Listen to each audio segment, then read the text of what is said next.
بسم اللہ الرحمن الرحیم۔ اولیاء اللہ سے دشمنی کا انجام۔ محترم بزرگوں اور دوستو، یہ جو اللہ والے ہوتے ہیں نا، یہ اللہ کے محبوب ہوتے ہیں۔ ان کو اللہ سے اور اللہ کو ان سے بڑی محبت ہوتی ہے۔ انہی کے بارے میں کلام اللہ شریف میں اللہ رب العزت نے فرمایا، اعوذ باللہ من الشیطان الرجیم، الا ان اولیاء اللہ لا خوف علیہم ولا هم يحزنون الذین آمنوا وكانوا يتقون لهم البشرى في الحیاة الدنیا وفي الآخرة لا تبدیل لکلمات اللہ ذلك هو الفوز العظیم۔ یاد رکھو کہ یقیناً جو لوگ اللہ کے دوست ہیں، نہ انہیں کوئی ڈر و خوف ہے اور نہ ہی وہ لوگ غمگین ہوں گے۔ جو لوگ ایمان لائے اور تقوی اختیار کیا، ان کے لیے دنیا اور آخرت کی زندگانی میں خوشخبری ہے۔ اللہ کی باتوں میں کوئی تبدیلی نہیں ہوتی، یہی سب سے بڑی کامیابی ہے۔ جو اللہ کے محبوب ترین لوگ ہیں، ان کو نہ دنیا کے چھوٹ جانے پر غم ہے اور نہ آخرت کی ہولناکی کا خوف ہوگا۔ ان کے اوپر خطرناک حادثات نہ دنیا میں واقع ہوں گے نہ آخرت میں، اور اگر دنیا کے اندر کوئی خطرناک حادثہ ان کے ساتھ پیش آ جاتا ہے تو ان کا دل مطمئن رہتا ہے، کوئی خوف و خطر ان کو نہیں ہوتا۔ ہر وقت ان کا اعتماد اللہ تعالیٰ پر ہوتا ہے، اور اللہ پر اعتماد ہونے کی وجہ سے دنیا میں پیش آمدہ حوادثات سے ہرگز نہیں گھبراتے۔ اور اولیاء کاملین وہی ہوتے ہیں جو ایمان اور تقوی کے اعتبار سے بہت مضبوط ہوتے ہیں۔ ایسے اللہ والوں کے لیے دنیا اور آخرت کے اندر خوشخبری کا اعلان ہے۔ بخاری شریف میں حضرت ابو ہریرہ رضی اللہ تعالیٰ عنہ سے ایک حدیث قدسی مروی ہے۔ اس میں اللہ تبارک و تعالیٰ نے ارشاد فرمایا کہ جو شخص میرے ولی اور دوست اور محبوب بندوں سے عداوت رکھے، اس کو میری طرف سے یہ اعلان ہے کہ وہ مجھ سے جنگ کے لیے تیار ہو جائے۔ اس لیے کہ میرے ولی اور دوست سے عداوت کا مطلب یہ ہے کہ وہ میرے مقابلے میں آنا چاہتا ہے۔ حدیث شریف ملاحظہ فرمائیے، حضرت ابو ہریرہ رضی اللہ تعالیٰ عنہ سے مروی ہے کہ آپ صلی اللہ علیہ وسلم کا ارشاد ہے کہ بے شک اللہ تبارک و تعالیٰ نے فرمایا ہے کہ جو شخص میرے کسی ولی اور دوست سے عداوت رکھتا ہو تو میں اس کے خلاف جنگ کا اعلان کرتا ہوں، اور میرے بندے جن عبادتوں کے ذریعے مجھ سے قریب ہوتے ہیں، ان میں سے میرے نزدیک سب سے محبوب ترین عبادت وہ ہے جس کو میں نے اپنے بندوں پر فرض کر رکھا ہے، اور میرے بندے نوافل کے ذریعے سے مجھ سے قریب ہو جاتے ہیں حتیٰ کہ میں اس کو اپنی محبوبیت کا درجہ دے دیتا ہوں، اور میرے اور اس بندے کے درمیان ایسا شدید تعلق ہو جاتا ہے کہ میں اس کا وہ کان بن جاتا ہوں جس سے وہ سنتا ہے، اور اس کی وہ آنکھ بن جاتا ہوں جس سے وہ دیکھتا ہے، اور اس کا وہ ہاتھ بن جاتا ہوں جس سے وہ پکڑتا ہے، اور اس کا ایسا پیر بن جاتا ہوں جس سے وہ چلتا ہے، اور اگر وہ مجھ سے کچھ مانگتا ہے تو میں اس کو ضرور دیتا ہوں، اور اگر وہ کسی چیز سے میری پناہ میں آنا چاہتا ہے تو میں اس کو اپنی پناہ میں لے لیتا ہوں، اور میں جو کام کرنے والا ہوں ان میں سے کسی کام میں مجھے کبھی ایسا تردد نہیں ہوتا جیسا کسی مومن کی جان کے بارے میں تردد ہوتا ہے۔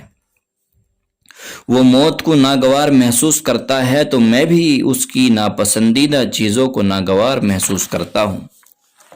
اس لیے میں اس کی موت میں عجلت سے کام نہیں لیتا، بلکہ جب اس کے اوپر دنیا تنگ ہو جائے،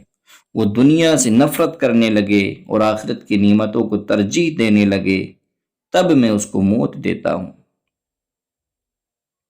محترم بزرگوں اور دوستو، ابھی جو حدیث شریف ذکر کی گئی ہے وہ حدیث قدسی ہے بخاری شریف کی روایت ہے، اس میں اللہ پاک نے خود ارشاد فرمایا ہے کہ جو لوگ میرے محبوب بندوں سے عداوت رکھتے ہیں وہ دنیا و آخرت میں اپنی خیر منائے، میں ایسے لوگوں سے جنگ کا اعلان کرتا ہوں۔ تو بزرگوں اور دوستوں بتائیے، کیا کسی کی ہمت ہے جو اللہ سے جنگ کے لیے تیار ہو جائے، جو اللہ کے مقابلے کے لیے تیار ہو جائے؟ اللہ اس کو جب چاہے پیس ڈالے، مگر اللہ اپنے بندوں کو کچھ ڈھیل اور مہلت دیا کرتا ہے۔ اس سے یہ ہرگز نہ سمجھنا چاہیے کہ وہ اللہ کے غضب سے بچ جائیں گے۔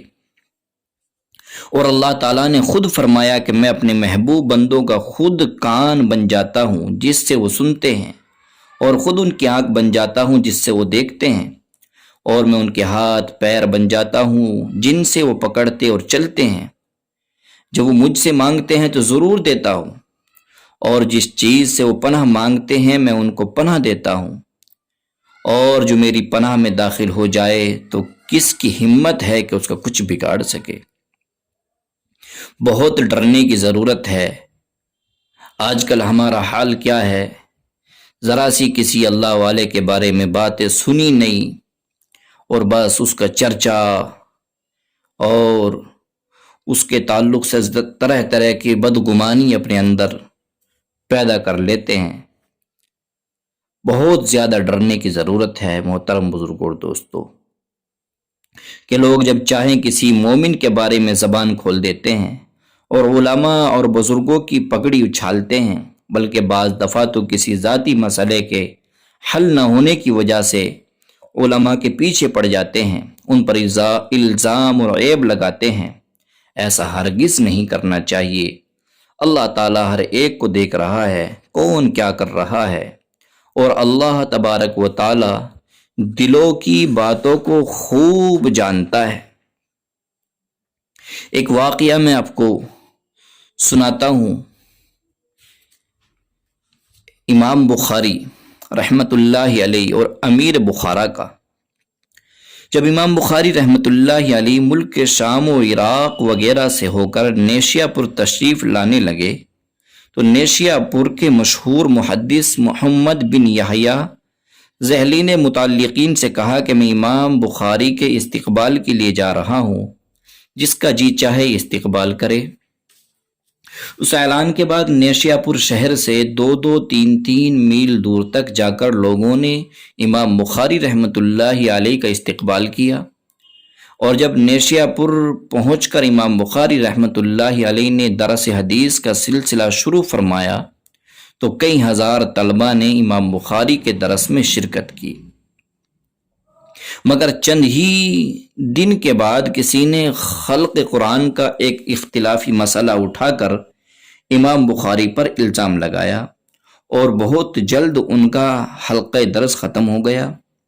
صرف امام مسلم رحمت اللہ علیہ ان کے ساتھ رہے۔ آخر امام بخاری مایوس ہو کر اپنے وطن بخارا کے لیے روانہ ہو گئے۔ جب امام بخاری کے نیشیا پور سے روانہ ہونے کی اطلاع اہل بخارا کو ملی تو بڑی شان و شوکت کے ساتھ لوگوں نے امام بخاری رحمت اللہ علیہ کا استقبال کیا، اور بخارا آ کر درس حدیث کا سلسلہ امام بخاری نے شروع فرمایا۔ ہزاروں طلبہ ان کے درس میں شرکت کرنے لگے، مگر حاسدین کو یہ گوارا نہ ہو سکا۔ انہوں نے یہ ترکیب نکالی کہ امیر بخارا خالد بن احمد ذہلی کو کسی طرح اس بات پر آمادہ کیا کہ امام بخاری رحمت اللہ علیہ کو حکم کریں کہ وہ امیر کے صاحبزادوں کو بخاری اور تاریخ کبیر کا درس دیں۔ تو امیر بخارا کو بات سمجھ میں آئی تو امیر نے کہا کہ آپ دربار شاہی میں تشریف لا کر مجھے اور میرے صاحبزادوں کو بخاری اور تاریخ کبیر کا درس دیں، مگر امام صاحب رحمت اللہ علیہ نے اسی قاصد کی زبانی کہلا بھیجا کہ میں علم دین کو سلاطین کے دروازوں پر لے جا کر ذلیل نہیں کروں گا، جسے پڑھنا ہو میرے پاس آ کر پڑھے۔ امام بخاری امیر بخارا نے دوبارہ کہلوایا کہ اگر آپ نہیں آ سکتے ہیں تو آپ صاحبزادوں کے لیے کوئی مخصوص وقت یعنی کوئی خاص وقت عنایت فرما دیں کہ ان کے ساتھ کوئی دوسرا شریک نہ ہو۔ تو اس پر امام بخاری رحمۃ اللہ علیہ نے جواب دیا کہ احادیث رسول پوری امت کے لیے یکساں ہیں، ان کی سماعت سے میں کسی کو محروم نہیں کر سکتا ہوں۔ اگر میرا یہ جواب ناگوار معلوم ہو تو آپ میرا درس روکنے کا حکم دے دو تاکہ میں خدا کے دربار میں عذر پیش کر سکوں۔ اس پر امیر بخارا سخت ناراض ہوا تو حاسدوں نے امیر کے اشارے پر امام کو بددین اور بدعتی ہونے کا الزام لگایا۔ پھر حاکم نے بخارا سے نکل جانے کا حکم دے دیا تو امام بخاری رحمۃ اللہ علیہ نے نہایت کبیدہ خاطر ہو کر ان مخالفین کے لیے بد دعا کی، اے اللہ، جس طرح اس امیر نے مجھے ذلیل کیا ہے اسی طرح اس کو بھی اپنی ذات اور اپنی اولاد اور اپنے اہل و عیال کی بے عزتی و ذلت دکھا دے۔ چنانچہ ابھی ایک ماہ بھی نہیں گزر پایا تھا کہ خلیفۃ المسلمین نے اس امیر کی کسی غلطی پر سخت ناراض ہو کر اس کو معزول کر دیا اور اس کا منہ کالا کر کے گدھے پر سوار کر کے پورے شہر بخارا میں اس کی تذلیل کروائی اور اس کو جیل میں ڈال دیا گیا اور انتہائی ذلت اور رسوائی سے چند دن کے بعد مر گیا، اور اس امیر کے معاونین مختلف بلاؤں میں مبتلا ہو کر ہلاک ہو گئے۔ آج تمام امت دیکھ رہی ہے کہ بخارا، سمرقند وغیرہ جو علماء دین کے مرکز ہیں، وہاں پر علماء دین کی ناقدری کی وجہ سے اللہ نے وہاں سے علم اور علماء کو ایسا اٹھا لیا کہ صدیوں تک وہاں ایک کلمہ سکھانے والا بھی نہیں رہا۔ اللہم احفظنا من غضبی و سخطی اولیاء، اے اللہ ہم کو اپنے غضب اور اپنے اولیاء کی ناراضگی سے محفوظ فرما۔ ایک اور واقعہ میں آپ کو سناتا ہوں۔ حضرت مولانا روم رحمۃ اللہ علیہ کے والد اور بادشاہ کا واقعہ۔ مولانا روم رحمۃ اللہ علیہ کے والد اپنے زمانے کے بڑے پائے کے بزرگ تھے، ان کی خدمت میں بادشاہ وقت بھی آتا تھا۔ جب بادشاہ وقت نے دیکھا کہ مجلس کا عجیب حال ہے کہ وزیر اعظم بھی وہاں موجود ہے اور دوسرے اور تیسرے نمبر کے وزراء بھی وہاں موجود ہیں اور سلطنت کے بڑے بڑے حکام اور سرکردہ لوگ سارے وہاں موجود ہیں، اور دوسری طرف نگاہ اٹھا کر دیکھتے ہیں تو بڑے بڑے تاجر بھی وہاں موجود ہیں، اور تیسری طرف نظر اٹھا کر کے دیکھتے ہیں کہ علماء اور صلحاء بھی وہاں بیٹھے ہیں، تو بادشاہ کو حیرت ہوئی کہ میرے دربار میں تو یہ لوگ آتے نہیں ہیں اور ان کے یہاں اس شان اور اس اتنی قدر کے ساتھ آ کر بیٹھے ہوئے ہیں کہ ہر ایک کی صورت سے سراپا محبت اور عظمت ٹپک رہی ہے اور ان کی بزرگی سب پر چھائی ہوئی ہے۔ تھوڑی دیر بیٹھنے کے بعد بادشاہ کو بجائے حیرت کے غیرت پیدا ہونا شروع ہو گئی،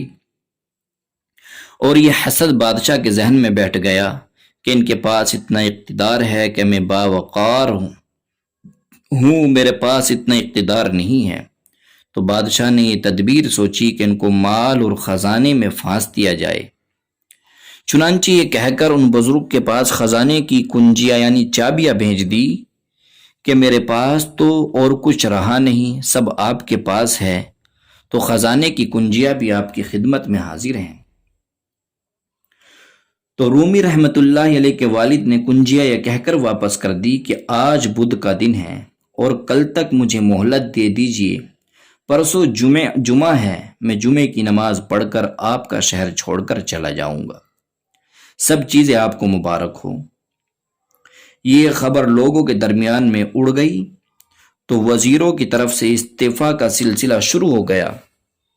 ایک وزیر کا استعفیٰ آیا، پھر دوسرے کا آیا، پھر تیسرے کا آیا کہ جب حضرت یہاں سے جا رہے ہیں تو ہم بھی جا رہے ہیں۔ شہر کے جو بڑے معزز باوقار لوگ تھے وہ بھی چلے جانے کے لیے تیار ہو گئے۔ جب بادشاہ نے یہ منظر دیکھا تو کہنے لگا کہ اگر یہ سب چلے جائیں گے تو شہر کی جان اور شہر کی روح نکل جائے گی اور شہر کی جتنی رونق تھی سب ختم ہو جائے گی۔ اس لیے خود حاضر ہو کر رومی رحمت اللہ علیہ کے والد سے معافی مانگی کہ مجھ سے گستاخی ہو گئی ہے، میں معافی چاہتا ہوں، آپ یہاں سے تشریف نہ لے جائیں۔ یہ سب اس لیے ہوا کہ مولانا روم رحمۃ اللہ علیہ کے والد محترم نے اپنے نفس پر ہر چیز کو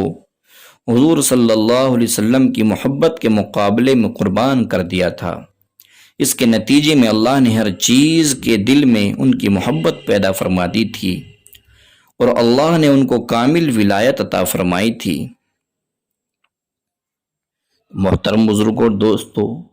ان واقعات سے یہ بات سمجھ میں آتی ہے کہ ہم سبوں کو اللہ کے نیک بندوں سے محبت کرنی چاہیے، نہ کہ ان سے بغض اور عداوت۔ ان سے محبت کرنی چاہیے، ان سے محبت کریں گے تو ہو سکتا ہے کہ ہمیں بھی اللہ کے قریب ہونے کا موقع مل جائے اور توفیق مل جائے۔ اللہ سے دعا کیجیے اللہ تعالیٰ مجھے بھی، آپ کو بھی اور تمام امت مسلمہ کو کہنے اور سننے سے زیادہ عمل کرنے کی توفیق عطا فرمائے۔ آمین، اللہم آمین۔